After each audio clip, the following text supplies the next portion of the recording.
ಇವತ್ತಿನ ಸಮಾಜಕ್ಕೆ ಈ ಹಿಂದೆಂದಿಗಿಂತಲೂ ಕೂಡ ರಾಮನ ಅಗತ್ಯ ಎಷ್ಟಿದೆ ಅನ್ನೋದು ನಮಗೆ ಅರ್ಥ ಆಗಬೇಕು ಅಂದ್ರೆ ಮೊದಲು ರಾಮನ ಆದರ್ಶಗಳು ನಮಗೆ ಅರ್ಥ ಆಗಬೇಕು. ಅಲ್ಲ, ಅರ್ಧ ಅಡಿ ಜಾಗಕ್ಕಾಗಿ ಅಣ್ಣ ತಮ್ಮಂದರು ಕಿತ್ತಾಡ್ಕೊಂಡು ಕೊಲೆ ಮಾಡ್ಕೊಳ್ಳೋ ಕಾಲ ಇದು.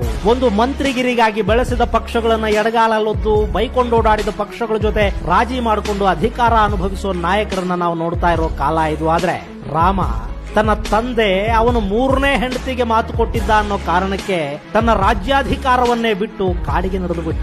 ಅವತ್ತು ರಾಮನಿಗೆ ನೀನು ಸಿಂಹಾಸನವನ್ನು ಬಿಟ್ಟು ಕಾಡಿಗೆ ಹೋಗುವಂತ ಯಾರು ಹೇಳಿರ್ಲಿಲ್ಲ. ತಂದೆ ಮಾತು ಕೊಟ್ಟಿದ್ದಾನೆ ಅನ್ನೋದು ಗೊತ್ತಾದ ಕೂಡಲೇ ರಾಮ ನಾರಮಡಿಯುಟ್ಟು ಕಾಡಿನ ಕಡೆಗೆ ನಡೆದೇ ಬಿಟ್ಟ. ಮಾತು ಕೊಟ್ಟಿದ್ ನೀನು, ಕೊಡೋವಾಗ ನನಗೇನು ಹೇಳಿಕೊಟ್ಟಿದ್ಯಾ ಅಂತ ರಾಮ ಅವತ್ತು ಪ್ರಶ್ನೆ ಮಾಡಿದ್ದಿದ್ರೆ ಅವತ್ತವನ ಸಿಂಹಾಸನದ ಅಧಿಕಾರವನ್ನು ತಡೆಯೋದಿಕ್ಕೆ ಯಾರಿಂದ ಸಾಧ್ಯ ಆಗ್ತಾ ಇತ್ತು ಹೇಳಿ? ಬಾಲ್ಯದಲ್ಲಿ ವಿದ್ಯಾಭ್ಯಾಸಕ್ಕೆ ಅಂತ ಅರಮನೆಯಿಂದ ದೂರ ಆದ.